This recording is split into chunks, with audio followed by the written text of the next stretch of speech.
Megan and Sammy, you have handled this all with such elegance and, of course, with grace. It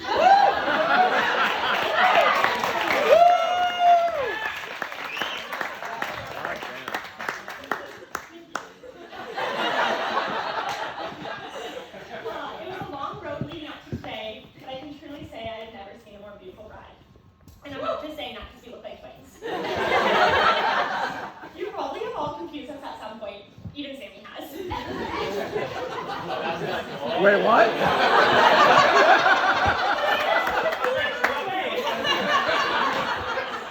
But there is no one I'd rather be mistaken for.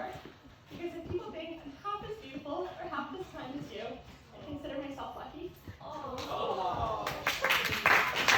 Megan has always been such a great role model for me, whether it was riding when we were younger, school, or relationships. She's always set the bar very high.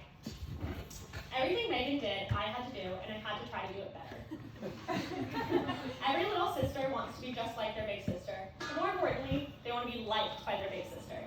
And I think it's fair to say that Megan likes me now, but that wasn't always the case. Fair enough, she was 3, and I was taking all the attention.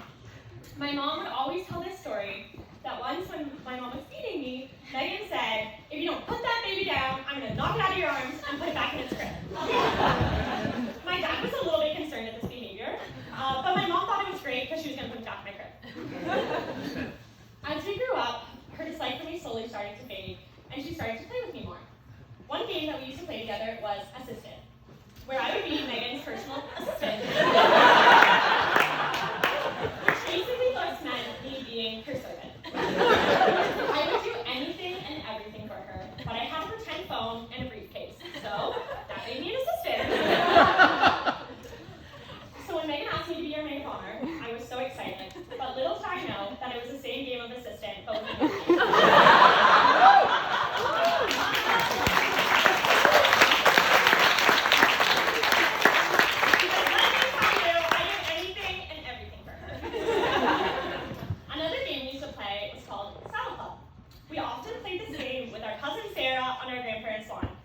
We would reenact the plot to the movie, The Saddle Club. We would jump our horses around the lawn, lead them around, let them eat grass, just normal things. I always thought this was a normal game for little girls to play. Little did I know that it wasn't. And I guess we were just all blissfully unaware that we were 3 crazy horse girls. So Sammy, I think you know this by now, but I would just like to make sure that you know you're choosing to spend the rest of your life with an assertive, not bossy, crazy horse girl. So, good luck to you. Then as 2 little girls growing up, we dreamed of the day we would get married. We used to have pretend weddings, but Megan always made me the bride, marrying me to her friend's little brothers. Or sisters, that's cool too. But I feel like I haven't prepared myself for this moment. You've always married me off, and now it's the other way around. The dream of our big day never faded, even until our teenage years when we would sit together watching TLC on Bride Night, analyzing other people's weddings and how we were going to make ours similar or different. You always dreamed of having your wedding on our grandparents' lawn in the same place you played Saddle Club. Growing up, we always planned our weddings, but of course we never had our groom planned. And Megan, no matter how many times we dreamt of our weddings, I could have never dreamt of a husband as perfect for you as Sammy.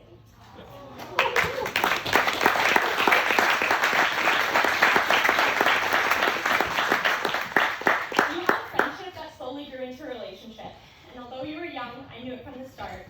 I could tell how much we loved each other, and I knew from the beginning that you guys would get married. I used to say this to you, joke that you'd be together forever. You'd always yell at me and tell me to stop, but I knew you only said that because of how scared of the love you felt for him, and how scared that at such a young age you found her forever. I had this moment, maybe in the first year we were dating. I remember it so distinctly. I was in my room, and you were in the kitchen with Sammy getting him a glass of water. And all I could hear was you giggling and talking. And I remember thinking that was the kind of relationship I wanted. Someone who made me laugh, who was not only my partner, but my friend first. I saw how nice you were to him, and I wanted to have someone to be nice to.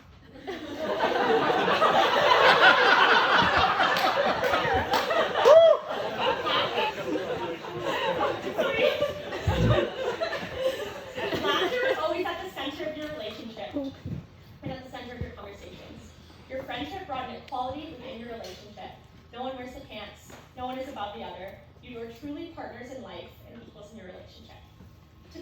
we're still the same teenagers who fell in love, and I'm still the little sister mesmerized by your relationship. How much you guys laugh together? I mean, Sammy does worship the ground Megan walks on. Megan breathes, and Sammy says, "Ha, good one, thanks."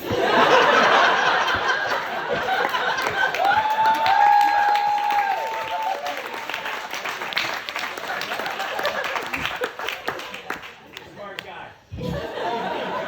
Although I am Megan's sister, I've gotten to know Sammy pretty well over the last 8 years. One thing I've learned about Sammy is that he's very competitive, which is a compliment coming from me. Whether it's games or sports, Sammy has to be the best. But I'd just like to point out that I've always been better at wing surfing. But one thing that Sammy has us all beat on, he chose the best spouse. So Sammy, the next time someone beats you at Spikeball or Catan, just remember that you won the best bride and the best wife.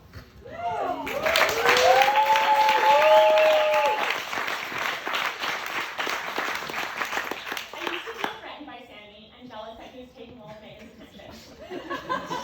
But as I grew up and matured, I realized how cool they were as a couple and how fun it could be to hang out with the both of them. And then Sammy became like a brother to me, and I became like a brother to him. We were able to grow out and laugh together. I've always wanted a brother, and now I finally got one. Megan and I have a lot of great examples of marriage in our lives. From our grandparents, we learned that sometimes you find love a little later in life. From Uncle Bill and Auntie Shannon, we learned that marriage can survive even through the scariest of times. And from our parents, we learned how hard and rewarding marriage can be. And you can always find your way back to each other. These are just a few of the examples of the wonderful marriages we have around us. But Megan and Sammy have learned a lot about love from you guys. You taught me that young love is real. You taught me that your partner should be your best friend. And you showed me what it looks like to be a good partner. To put them first when they need to be, but to also put yourself first when you need to be. We grew up with all these great examples of what established love is, but Megan, you showed me what it looks like to fall in love. Put yourself out there and be vulnerable, and how rewarding that can be. We have a lot of choices in our life, but there are some things we have no say in. We don't get to choose who our family is. We don't get to pick our parents or siblings. Megan, we might not have chosen each other's sisters, but we chose to be best friends. And if we did get to pick our family, I would pick you every time. Although there are some things we have no say in, there are just as many things that we get to choose. We can decide what school to go to. We can decide who to be friends with. We sometimes get to choose who we love, but we ultimately get to choose who we spend the rest of our lives with.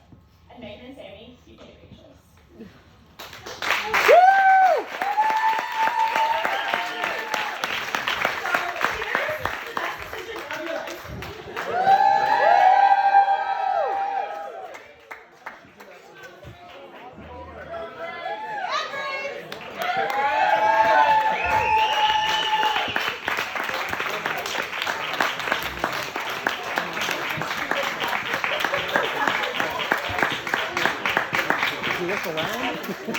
I'm out!